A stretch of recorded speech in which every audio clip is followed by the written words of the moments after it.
Hello. हाँ जी बच्चे, हम एजुकेशन हब एमबे इंस्टीट्यूट मानसा से हैं और हमारा कॉन्टैक्ट नंबर 9463079680। जो भी बच्चे नीट की एग्ज़ाम की प्रेपरेशन करना चाहते हैं, फ़िज़िक्स केमिस्ट्री और बायो के प्रीवियस ईयर्स के क्वेश्चन करना चाहते हैं, वो जल्द से जल्द हमें ज्वाइन कीजिए। बहुत जेन्युइन प्राइस पे जस्ट 45 डेज़ में हम आपको नीट के एग्ज़ाम की प्रेपरेशन करवाएंगे। विद फुल एक्सप्लेनेशन हम जो प्रीवियस ईयर्स के क्वेश्चंस हैं वो करेंगे। ठीक है, कॉन्टीन्यूसली हम वीडियोस डाल रहे हैं फ़िज़िक्स केमिस्ट्री और बायो की। तो जो भी बच्चे हैं प्लीज़ जल्दी से आप उन वीडियोस को देखो। अगर एलेबोरेशन सारी जो एक्सप्लेनेशन है वो समझ में आती है दैट इज़ ओके। अगर नहीं समझ में आती तो कमेंट बॉक्स में कमेंट कर सकते हो। जो भी बच्चे नीट का एग्ज़ाम क्रैक करना चाहते हैं जल्दी से जल्दी हमें ज्वाइन कीजिए। तो आज हम इस वीडियो में फ़िज़िक्स के नेक्स्ट क्वेश्चंस अटेम्प्ट करेंगे। हाँ जी, तो नेक्स्ट क्वेश्चन है हमारे पास, a simple pendulum of length has a maximum angular displacement theta, maximum kinetic energy of the bob of mass M will be. कहते कि जो सिंपल पेंडुलम है उसका जो मैक्सिमम एंगुलर डिस्प्लेसमेंट है, मतलब अगर ये आपके पास पेंडुलम है, ये मूव करते करते यहाँ पे पहुँच गया, ठीक है, तो ये इसका मैक्सिमम डिस्प्लेसमेंट है, ये कितने एंगल पे है, थीटा। ये होता है एल, ठीक है, जिसके कारण टेंशन आ रहा है दैट इज़ टी, इस स्ट्रिंग में टेंशन प्रोड्यूस हो रही है, this is L cos of theta. हाँ जी, तो अब क्या है, इसमें हाइट डिफरेंस देखो कितना पड़ गया, पहले नीचे था, अब जब एक्सट्रीम पोजीशन पे गया तो इसका जो हाइट डिफरेंस नीचे से लेके ऊपर तक दैट इज़ एच। ठीक है, इन्होंने बोला है, हाँ जी बेटा डायग्राम समझ में आ गई। तो अब इसके बाद क्या है, इन्होंने बोला है कि मैक्सिमम जब इसकी डिस्प्लेसमेंट होगी तो एंगल थीटा बनाएगा, तो आपने maximum kinetic energy of the Bob find out करनी है। हाँ जी, अगर इसकी जो हम देखें जो बॉब है, अगर आपने उसका कंसेप्ट रीड किया हुआ है, जो बॉब है वो सिंपल हार्मोनिक मोशन में अपना क्या है एक्ट करता है, उसकी जो फोर्स एक्ट करती है, तो उसमें क्या है, तो ये सिंपल हार्मोनिक मोशन है just because of the restoring force acting on that body in the equilibrium position.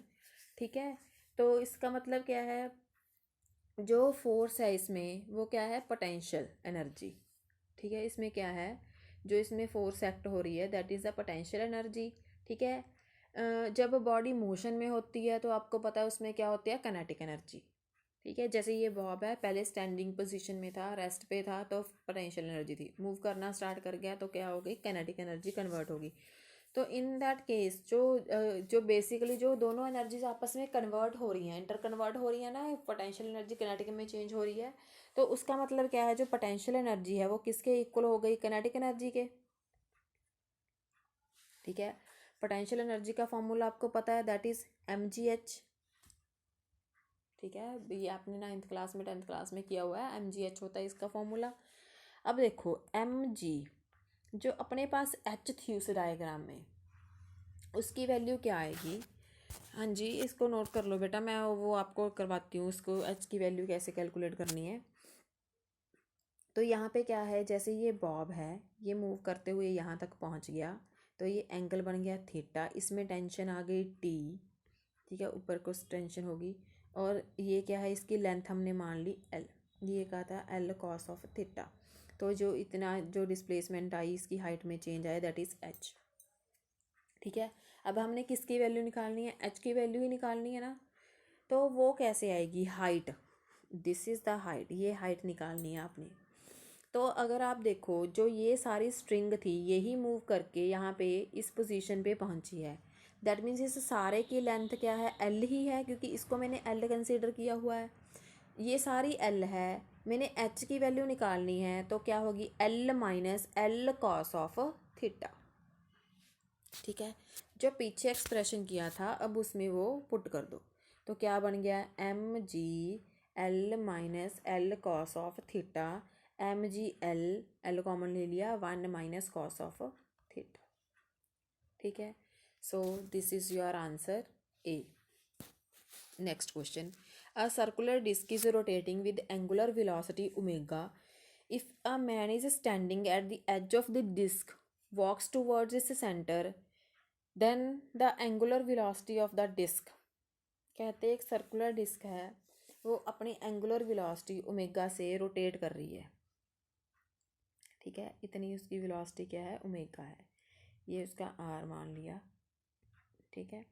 तो अब क्या है, एम क्या है, मास ऑफ द डिस्क है, आर इज़ द रेडियस है, ठीक है। तो इसका ये फॉर्मूला होता है मोमेंट ऑफ इनर्शिया का, I is equals to half M R square. अब क्या होगा, तो जब हम यही चीज़ अप्लाई करेंगे, इस पे अप्लाई करेंगे law of conservation of angular momentum, तो इसका फॉर्मूला क्या हो गया, J is equal to I omega, ये भी कांस्टेंट होता है ओमेगा, इसमें क्या है, एंगुलर वेलोसिटी है। अब आपको ये पता होना चाहिए इस एक्सप्रेशन से क्या पता चल रहा है, अगर आई की वैल्यू डिक्रीज़ करेगी, ठीक है, अगर आई की वैल्यू डिक्रीज़ करेगी तो ओमेगा की वैल्यू इंक्रीज़ करेगी, ठीक है। अगर आई, क्योंकि ये कांस्टेंट है, अगर एक फैक्टर इंक्रीज़ कर रहा है, कांस्टेंट मतलब फिक्स्ड वैल्यू है, इन दोनों का प्रोडक्ट हमेशा फिक्स रहेगा, अगर आई की वैल्यू इंक्रीज़ कर रही है तो ओमेगा की वैल्यू क्या है, डिक्रीज़ करेगी, एंड वाइस वर्सा, ठीक है। तो उसके बेसिस के ऊपर हमने क्या किया कि जो ह्यूमन है, एक मैन है, वो इसके एज पे खड़ा है और वो दूसरी तरफ को मूव कर रहा है, ठीक है। तो उसके कारण क्या होगा, अगर हम देखें तो जो हमारे पास इसका रिलेशन बन गया वो क्या आ गया, J is equals to 1/2 M R square omega, ये भी कांस्टेंट है। अब इससे हमारा जो आंसर है वो क्लैरिफाई होगा, अगर मैन किसी एज पे खड़ा है, वो डिस्क के सेंटर की तरफ मूव कर रहा है, तो जो उसकी एंगुलर मतलब आर क्या हो गया, आर डिक्रीज कर रहा है, ठीक है। अगर आर डिक्रीज कर रहा है तो ओमेगा क्या करेगा, इंक्रीज करेगा, क्योंकि अगर अगर आपको ऐसे नहीं ना समझ में आता, क्योंकि कांस्टेंट है, ये सारी टर्म तो कांस्टेंट है, अगर इनमें से एक चीज़ ज़्यादा होगी तो दूसरी कम ही होगी, क्योंकि इसकी वैल्यू फिक्स है। ऐसे नहीं समझ में आ रहा, इसको नीचे ले आओ, जे अपॉन ओमेगा, अगर ये बढ़ रहा है तो ये क्या होगा, कम होगा, ठीक है। नेक्स्ट क्वेश्चन मेरा, तो इसका आंसर आएगा डी, रेडियस कम हो रहा है तो जो एंगुलर वेलोसिटी की वैल्यू है वो इंक्रीज करेगी। Next question, when the radius of earth is reduced by 1% without changing the mass, the change in acceleration due to gravity will be, कहते जो रेडियस ऑफ अर्थ है वो 1% डिक्रीज हो रहा है, उसका मास चेंज नहीं किया हमने, then the change in acceleration due to gravity, acceleration due to gravity में क्या चेंज आएगा, बहुत सिंपल है, जस्ट फॉर्मूलाज फॉलो करो, इजीली निकल जाता है। F is equals to G M upon R E square, M E R E mass of earth, mass of radius, ठीक है। F is equals to M G होता है, दोनों को इक्वेट कर लेते हैं, सेम चीज़ की हुई है ना वैसे 9th क्लास में, उसके बेसिस पे ही है। तो हमारे पास जो फॉर्मूला बन गया, G is equals to G M E upon R E square, ठीक है।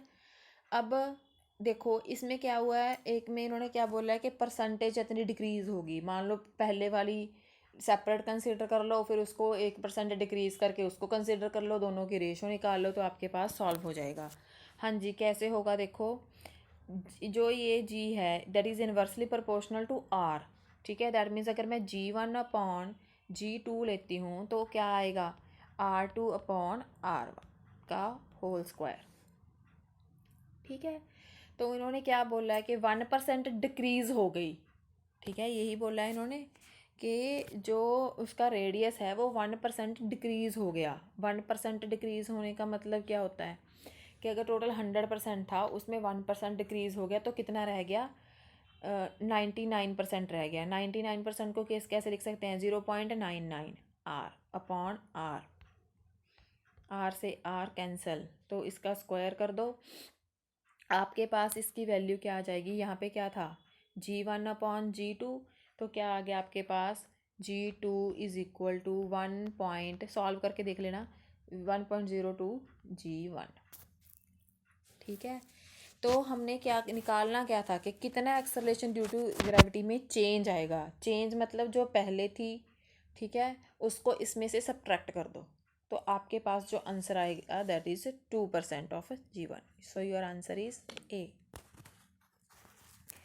हाँ जी, नेक्स्ट क्वेश्चन है, a cyclist moving with the speed of 4.9 metre per second on a labeled road can make a sharp circular turn of radius 4 meter, then coefficient of friction between the cycle tires and the road is। कहते हैं एक cyclist है, वो क्या कर रहा है, अपनी स्पीड से जा रहा है। स्पीड कितनी है? 4.9 मीटर पर सेकंड है। एक लेबल रोड है जिसमें क्या है, एक शार्प सर्कुलर टर्न है, ठीक है। जो इसका रेडियस है वो 4 मीटर है। तो आपने टायर और रोड के बीच बीच में कोफिशिएंट ऑफ फ्रिक्शन निकालना है कि कितना होगा। अगर ये एक क्लोज्ड कर्व में मूव कर रहा है तो that means here is a centripetal force, ठीक है। सेंट्रीपिटल फोर्स है जो इसमें क्या है, फ्रिक्शन प्रोवाइड कर रही है। तो सेंट्रीपिटल फोर्स का फॉर्मूला पहले भी किया हुआ है, अब भी कर रहे हैं, F is equals to M V square upon R, ठीक है। जब वो टर्न ले रहा है तो इसका मतलब क्या है, जो सेंट्रीपिटल फोर्स है वो टायर और रोड के बीच में उसको फ्रिक्शन प्रोवाइड कर रही है, ठीक है। वैसे एफ क्या होता है, मास इनटू ग्रेविटी, लेकिन यहाँ पे क्या है, फ्रिक्शन प्रोड्यूस हो रही है तो coefficient of friction mu M G, ठीक है। दोनों इक्वेशंस को इक्वेट कर दो। इक्वेट का मतलब होता है दोनों को बराबर रख दो। जब आप बराबर रखोगे म्यू एम जी, तो इससे क्या होगा, एम के साथ एम कैंसिल, तो आपके पास म्यू की वैल्यू क्या आ जाएगी, V square upon R G. Simple है। वेलोसिटी आपको पता है, रेडियस आपको पता है, ग्रेविटी आपको पता है। वी की वैल्यू क्या है हमारे पास, 4.9 का स्क्वायर। आर की वैल्यू क्या है, गिवन 4। जी की वैल्यू होती है 9.8। इसको सॉल्व कर लो तो आपके पास क्या आंसर आ जाएगा, 0.61, ठीक है। So this is your answer, क्योंकि जो कोफिशिएंट ऑफ फ्रिक्शन होता है उसको हम म्यू से ही डोनेट करते हैं। Next, the speed of the boat is 5 kilometre per hour in still water. If it crosses a river of width 1 kilometer along a shortest possible path in 15 minutes, the velocity of the river will be। हाँ जी बेटा, अगर आप ध्यान से देखो ये question same, बिल्कुल सेम का सेम क्वेश्चन हमने पहले भी किया हुआ है, ठीक है। तो इसका मतलब आप क्या ऑब्जर्व कर सकते हो कि क्वेश्चंस कितने रिपीट हो रहे हैं।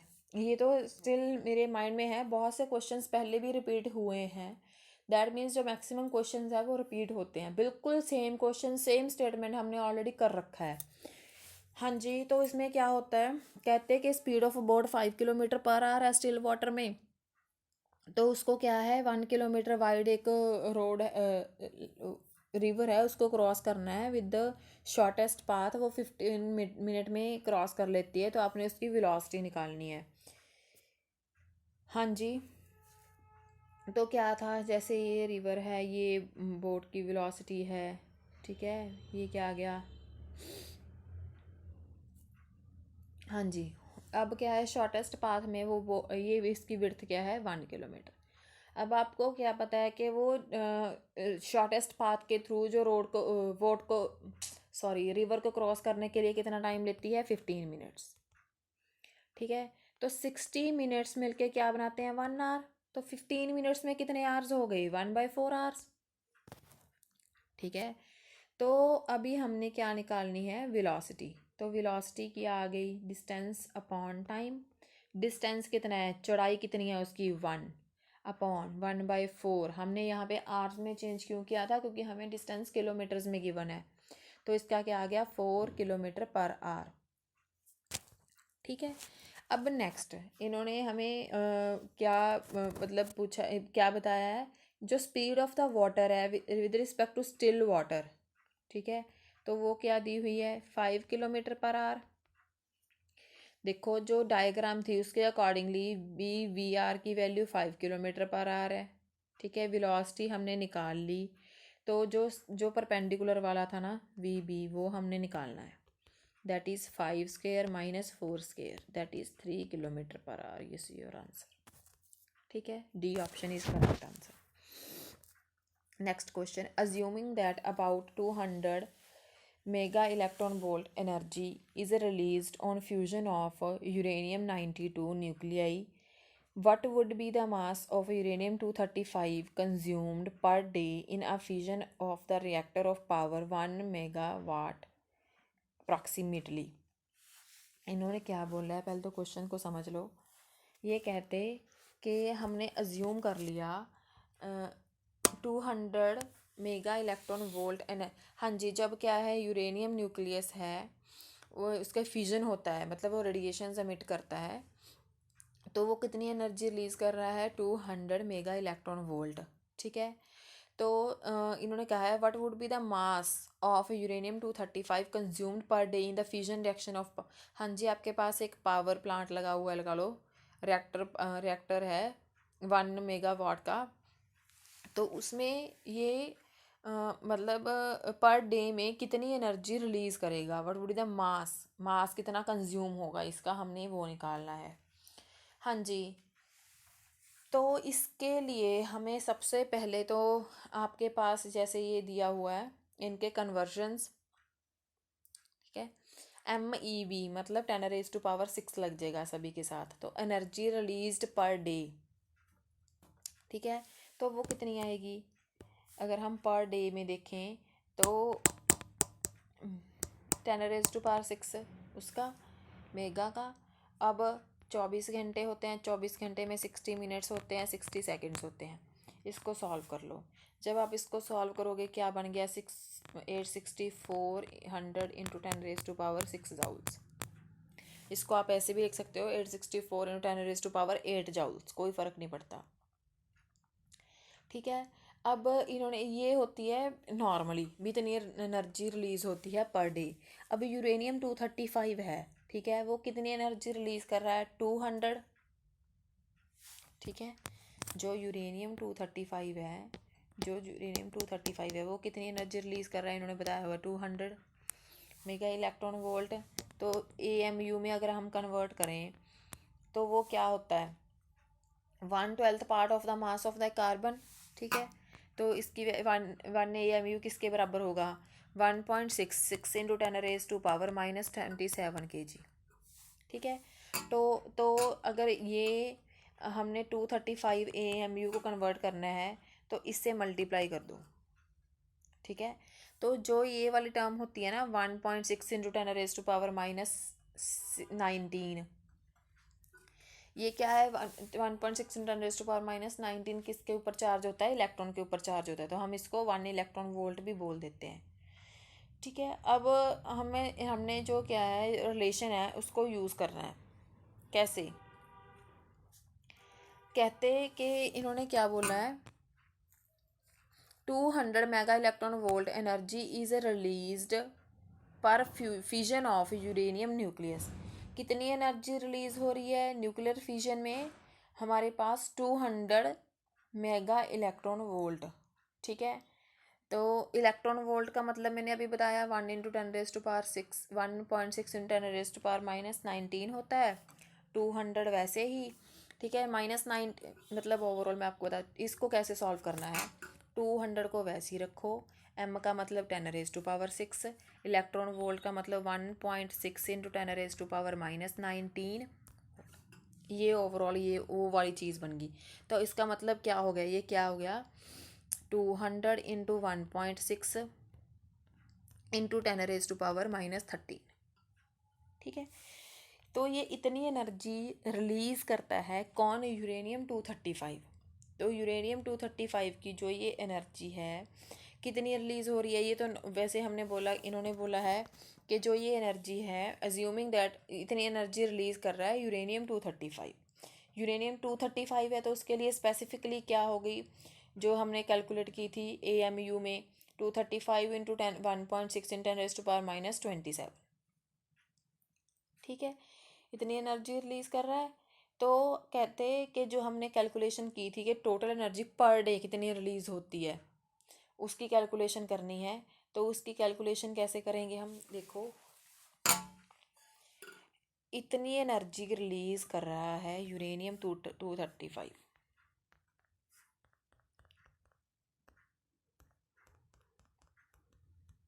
ठीक है। इसको सॉल्व कर लोगे जैसे वैसे मैंने बताया था, M की जगह मतलब इसको लगा के M की जगह 10⁻⁶, E की जगह 1.6 10⁻⁻19, इतनी एनर्जी रिलीज़ कर रहा है ये। एक कितनी होगी, एक वोल्ट या एक जाउल एनर्जी में कितना होगा, 235 into 10⁻1.6 into 10⁻⁻27 divide by this one, ठीक है, तो टोटल एनर्जी कितनी थी 86400 10⁻⁶, वो इसको इसके साथ मल्टीप्लाई कर दो तो जो आपके पास आंसर आएगा I think that will be, solve करके उसको 1 मल्टीप्लाई 10⁻⁻³ kg, ये आंसर आ जाएगा। ठीक है, तो इसका मतलब क्या है, अगर मैं इसको ग्राम्स में चेंज करना चाहूँ, क्योंकि ऐसा आंसर मेरे पास कोई भी अवेलेबल नहीं है, तो इसको मैंने ग्राम्स में चेंज कर दिया। केजी का मतलब क्या होता है 1000 ग्राम्स, मेरे पास ऑलरेडी पावर -3 पड़ी है, कट हो जाएगा तो 1 ग्राम इज़ योर आंसर। हाँ जी, नहीं समझ लगा कमेंट बॉक्स में मैसेज कर देना। Next question, the amplitude of the vibrating particle due to superposition of two simple harmonic motion of y1 is equals to sin omega t plus pi/3 and y2 is equals to sin omega t will be। हाँ जी, amplitude निकालना है, दो waves हैं आपके पास, एक के ऊपर एक सुपर इम्पोज कर रही है। हाँ जी, जो ऐसे इक्वेशन वाले क्वेश्चंस होते हैं तो बेसिकली आपको पता है कि उसकी दो जो जनरल इक्वेशंस होती हैं उनके साथ हम इसको कंपेयर करके इसको सॉल्व कर लेते हैं। तो हमने मान लिया जो इसकी डिस्प्लेसमेंट है general equation A sine of omega T, अगर उसमें फेस डिफरेंस हो, कुछ ना कुछ एंगल का डिफरेंस हो, तो A sine of omega T plus five, दोनों इक्वेशंस आपको गिवन है तो आपने उसके बेसिस के ऊपर इसका जो सोल्यूशन है वो करना है। देखो, अगर ये दोनों इक्वेशंस को कंपेयर करो तो A1 की वैल्यू क्या आ गई 1, A2 की वैल्यू क्या आ गई 1, फाइव की वैल्यू क्या आ गई pi/3, मतलब 60 कह सकते हो आप इसको। तो रिजल्टेंट एम्पलीट्यूड आपको निकालना आता ही है, I1² I2² 2A1 A2 cos of 5, values put कर दो इसमें तो आपके पास आंसर आ जाएगा √3, that is B. Next question, a lift is ascending with an acceleration equals to g/3। ठीक है, what will be the time period of the simple pendulum suspended from ceiling if its time period in the stationary lift is t। कहते जो वो है lift है ascending, मतलब ऊपर को आ रही है g/3 एक्सेलरेशन के साथ। What will be the time period of the simple pendulum, अगर उसकी फ़ैन की सीलिंग के साथ जो सिंपल पेंडुलम लगा हुआ है उसका टाइम पीरियड निकालना है। If the time period of the stationary lift is T, जो स्टेशनरी लिफ्ट है उसका टाइम पीरियड क्या है टी है।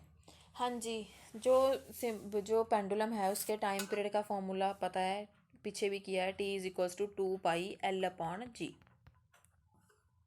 ठीक है, अब देखो इसमें टर्म्स क्लियर कर देती हूँ, पहले भी की हुई हैं, इसीलिए बोल रही हूँ बेटा जो हम क्वेश्चंस करते हैं प्रॉपर एक्सप्लेनेशन के साथ करते हैं ताकि आपको कोई प्रॉब्लम ना आए। मैक्सिमम फार्मूलाज रिपीट हो रहे हैं। एल क्या है, length of the pendulum, G is a gravity, 2π तो आपको बताइए कि कांस्टेंट है।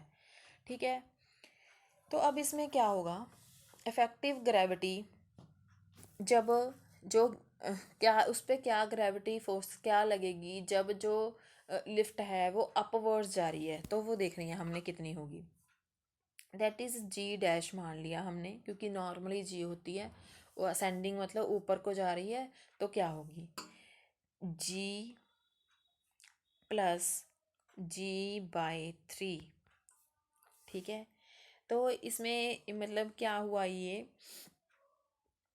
इन्होंने क्या बोला था कि जब वो असेंडिंग ऊपर को जा रही है तो उसकी जो एक्सेलरेशन है वो कितनी है g/3 है।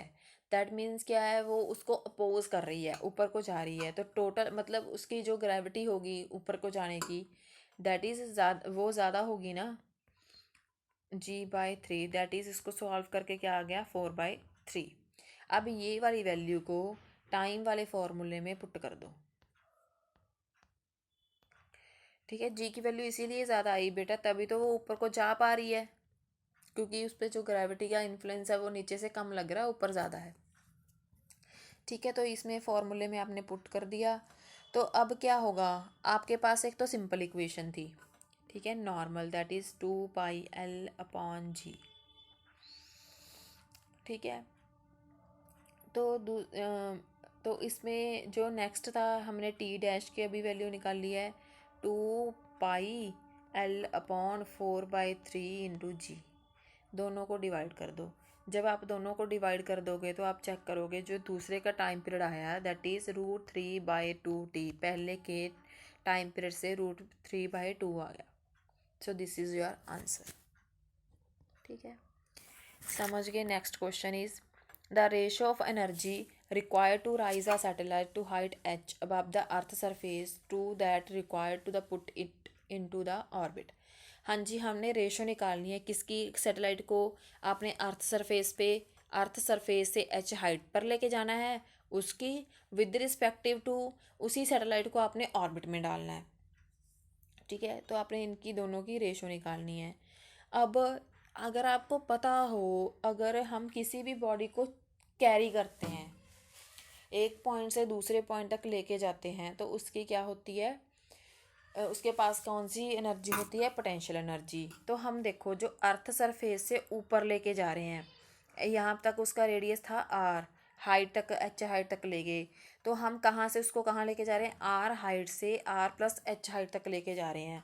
ठीक है, तो उसके लिए पोटेंशियल एनर्जी क्या होगी, r से r+h तक लेके जाना है, तो क्या फॉर्मूला होता है, Gmm/r² इंटू dr।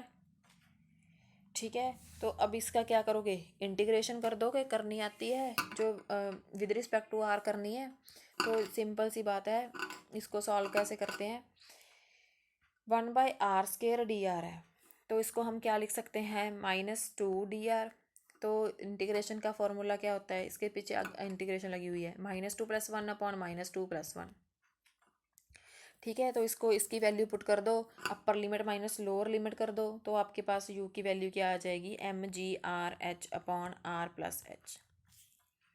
ठीक है, ये आ गई पोटेंशियल एनर्जी जब आप किसी भी ऑब्जेक्ट को उसकी हाइट अर्थ सरफेस से ऊपर लेके गए। ये इक्वेशन को लिख लो, इसको सेव कर लो। एक नेक्स्ट स्टेप हम करते हैं कि हमने उसको ऑर्बिट में डाल दिया।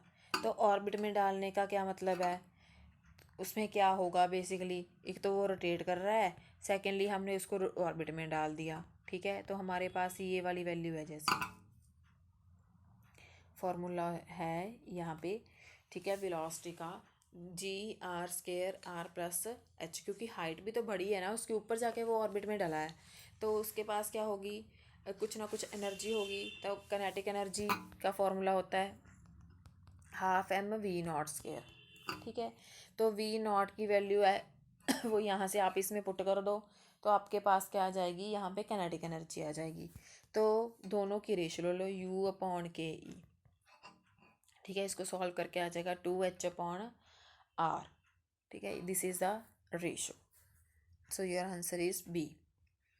Next question, the amplification factor of the triode value is 15 if the grid voltage is changed by 0.3 volt, the change in the plate voltage in order to keep the plate current constant is। हाँ जी, कहते कि amplitude factor है किसका, triode value का, वो कितना है, 15 है। इफ ग्रिड वोल्टेज को अगर हमने चेंज कर दिया 0.3 वोल्ट से, तो the change in the plate voltage in order to keep the plate current constant. हाँ जी, तो हमको प्लेट वोल्टेज में कितना चेंज करना पड़ेगा ताकि जो प्लेट करंट है that will remains same, constant रहे वो। ठीक है, तो बेसिकली हाँ जी, तो इसमें क्या होता है, जो रेशो है, ठीक है, जो ratio increase of the plate potential to the increase in the grid potential for the definite increase in the plate current is called amplification factor. ठीक है, जो इन्होंने वर्ड यूज़ किया है एम्पलीफिकेशन फैक्टर, उसकी डेफिनेशन आपके पास यही है कि जो रेशो होती है increase in plate potential to the increase in grid potential. ठीक है, तो उसको हम इसका एम्पलीफिकेशन फैक्टर बोलते हैं। तो उसको हम कैसे लिखते हैं, formula plate potential divide by grid potential. Increase delta का मतलब कहता है चेंज, दैट चेंज में बी इंक्रीज दैट इज और डिक्रीज। ठीक है, तो अब इसमें न्यूमेरिकल वैल्यूज पुट कर दो, आपके पास आंसर आ जाएगा। हमने निकालना क्या है, ये वाली चीज़ निकालनी है। तो म्यू की वैल्यू मेरे पास कितनी है, 15 है। Delta V P find out करना है, तो VG आपको दिया हुआ है 0.3, इसमें पुट करके आपके पास आंसर आ गया 4.5 वोल्ट। ठीक है, next question, the Curie temperature of the iron is the temperature below which it is. हाँ जी, क्यूरी टेम्परेचर बेसिकली क्या होता है, वो temperature above which the substances become paramagnetic. ठीक है, अबव का पता तो चल गया, अब बिलो क्या होता है, तो सिंपली इसकी डेफिनेशन अगर हम देखें सिंपल लैंग्वेज में, these are the ferromagnetic substances. ठीक है, above a temperature when we increase the temperature of ferromagnetic substances at one point, these substances behaves as a paramagnetic substances and that temperature is called Curie temperature। तो इसका answer क्या आएगा, तो पहले वो कौन से सब्सटेंसेस थे, फेरोमैग्नेटिक सब्सटेंसेस। ठीक है, नेक्स्ट क्वेश्चन बेटा, galvanometer of 100 ohm resistance gives a full scale deflection with 0.01 ampere current. How much resistance should be connected to the converted into the ammeter of the range 10 ampere। कहते गल्वेनोमीटर, एक गल्वेनोमीटर है जिसके resistance 100 ohm है। ठीक है, वो full scale deflection दे रहा है कितने करंट के साथ, 0.01 एम्पियर के साथ। तो अगर हम how much resistance should be connected to convert in ampere ammeter of range 10 ampere. हाँ जी, हम उसके पास कितनी रेजिस्टेंस लगाएं ताकि जो अमीटर की रीडिंग है, रेंज है, वो 10 एम्पियर हो जाए। ठीक है, तो फर्स्ट ऑफ ऑल अगर आप इसमें आंसर्स देखो, इन्होंने क्या है, सीरीज़ पैरेलल साथ में मेंशन किया हुआ है। तो इसमें कैसे पता चलेगा कि सीरीज़ आएगा कि पैरेलल आएगा, तो जो अमीटर है, ठीक है, तो जो वो कैसे प्रिपेयर होता है, ammeter is made by connecting a low resistance in the parallel with a moving coil galvanometer. तो ये क्या है, जब पैरेलल में कनेक्टेड होता है लो रेजिस्टेंस के, तो क्या है, उसी तरीके से इसको तैयार किया जाता है। ठीक है, तो अब देखो ये इसमें क्या फिनोमिना यूज़ होगा इसकी फाइंड आउट करने के लिए। जैसे हमारे पास कोई भी कंडक्टर है, उसमें से आई करंट फ्लो कर रहा है, जहाँ यहाँ पे मैंने गैल्वेनोमीटर लगा लिया। गैल्वेनोमीटर का काम होता है करंट को जस्ट डिटेक्ट करना।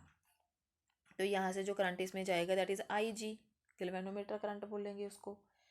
ठीक है, तो दैट मीन्स जो जिसमें जो करंट जा रहा था वो दो पार्ट्स में डिवाइड हो गया, एक तो आई जी इधर चला गया, पिच I minus I G, total I current था, इसके पास आई जी चला गया, नीचे रह गया आई माइनस आई जी।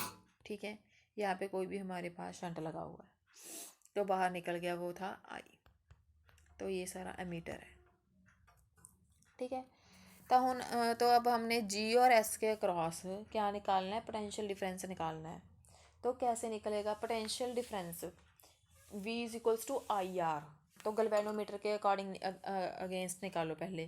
करंट क्या है गैल्वेनोमीटर में, आई जी, और आर क्या है, जी। अब नेक्स्ट शंट के across I minus I G into S. ठीक है, अब इसमें एस की वैल्यू निकाल लो, I G upon I G minus I G into G. ठीक है, अब इसमें वैल्यूज पुट कर दो। जो आपके पास गैल्वेनोमीटर करंट है, गैल्वेनिक करंट है, वो है 0.01।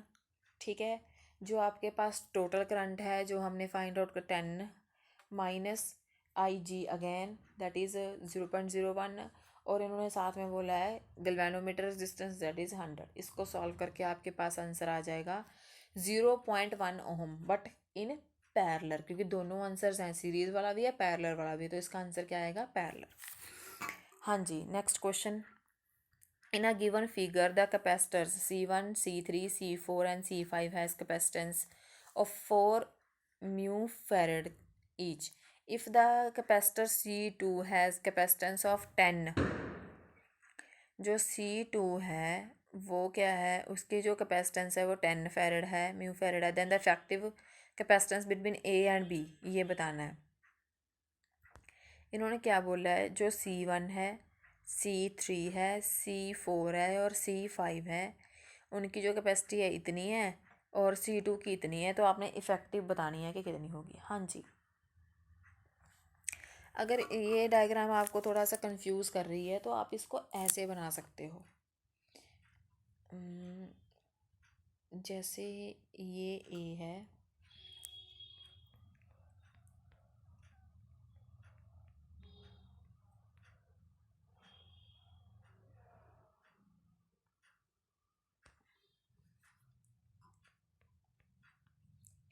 ठीक है। तो ये क्या है, C1, C3, C4, C5 and this is C2। तो इससे आपको कन्वीनियंट रहेगा।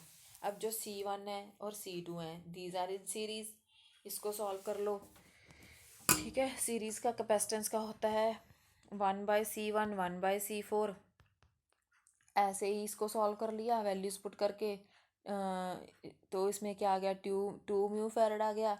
ऐसे ही C3 एंड C5 उसको सॉल्व कर लिया तो 2 म्यू फैरड आ गया। ठीक है, तो डायग्राम के अकॉर्डिंगली ये दोनों सीरीज में थे, ठीक है, C1 और C4 सीरीज में थे और C3 एंड C5 सीरीज में थे। अब जब इन दोनों को सॉल्व कर लिया, इन दोनों को सॉल्व कर लिया, तो तीनों पैरेलल में हो गए, तो तीनों को डायरेक्टली ऐड कर लिया तो आपके पास जो आंसर आ जाएगा दैट इज 4 म्यू फैरड। ठीक है, हाँ जी। नेक्स्ट क्वेश्चन है, the momentum of inertia of rigid body depends upon. हाँ जी, मोमेंट ऑफ इनर्शिया है वो किस पे डिपेंड करता है, बेसिकली वो किस पे डिपेंड करेगा, depends upon the distribution of the mass from the axis of the rotation. जो मास है डिफरेंट डिफरेंट पार्टिकल्स का, वो कैसे डिस्ट्रीब्यूटेड है around the axis of the rotation, उस पर डिपेंड करेगा। ठीक है, सो इट्स आंसर इज ए, क्योंकि इसका फॉर्मूला होता है I = σ/m²। ठीक है, हाँ जी। Next, the machine delivering constant power moves a body along a straight line, the distance moved by body in the time t is proportional to. हाँ जी, कहते हैं मशीन है वो कॉन्टीन्यूसली एक कांस्टेंट पावर दे रही है जो स्ट्रेट लाइन में मूव कर रही है। The distance move the body in time t। हाँ जी, टाइम t में जो डिस्टेंस मूव करेगी वो बॉडी, वो कितना होगा। हाँ जी, कांस्टेंट पावर दे रही है, पावर का फॉर्मूला बस जो वर्ड्स दिए उसके अकॉर्डिंगली फॉर्मूला लिखना शुरू कर दिया करो, सिंपल सा हो जाता है, dW/dt। ठीक है, तो ये dW क्या हो गया, force into displacement upon T. ठीक है, फोर्स क्या होती है, mass into acceleration into D/T। ठीक है, तो डिस्टेंस, ये वाला डिस्टेंस क्या होता है, स्पीड इनटू टाइम। ठीक है, तो v क्या आ गई इससे, D/T।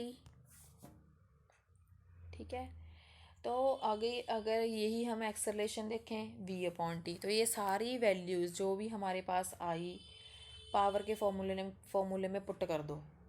Power is equals to m, A की वैल्यू क्या थी हमारे पास, v/t डी। ठीक है, उसके बाद हमारे पास जो d की वैल्यू थी that is vt upon t। ठीक है, सॉरी डी को तो आप ऐसे ही रखो, तो ये क्या बन गया, mv/d/t²। ठीक है, तो अगर हम यही फॉर्मूला इसी में मतलब हम यूज़ करें, जो v की वैल्यू थी यहाँ पे क्या थी, वो D/T यहाँ पे। ठीक है, एक मिनट, mv/d/t² यही था, आया था ना। तो v की वैल्यू क्या थी हमारे पास, D/T इंटू D/T²। तो क्या फॉर्मूला बन गया इससे, md²/t³ तो इसमें अगर आप ऑब्जर्व करो, जो d² है वो किसके प्रोपोर्शनल है, t³ के। कैसे, मैं बताती हूँ, पावर कैसे आ गई है, md²/t³ आ गई, pt³ is equals to md²। ठीक है, m तो कांस्टेंट ही है, तो दैट मीन्स जो d² है that is directly proportional to t³। तो इसका मतलब d के इसके डायरेक्टली प्रोपोर्शनल हो गया t⁻³ so your answer is B. हाँ जी बेटा, दैट्स इट फॉर टुडे। हाँ जी, हम कॉन्टीन्यूसली फिजिक्स केमिस्ट्री और बायो की वीडियोस अपलोड कर रहे हैं। जल्दी से जल्दी ज्वाइन कीजिए अगर आप नीट का एग्ज़ाम क्रैक करना चाहते हो तो। Contact number is 9463079680। हाँ जी, थैंक यू सो मच।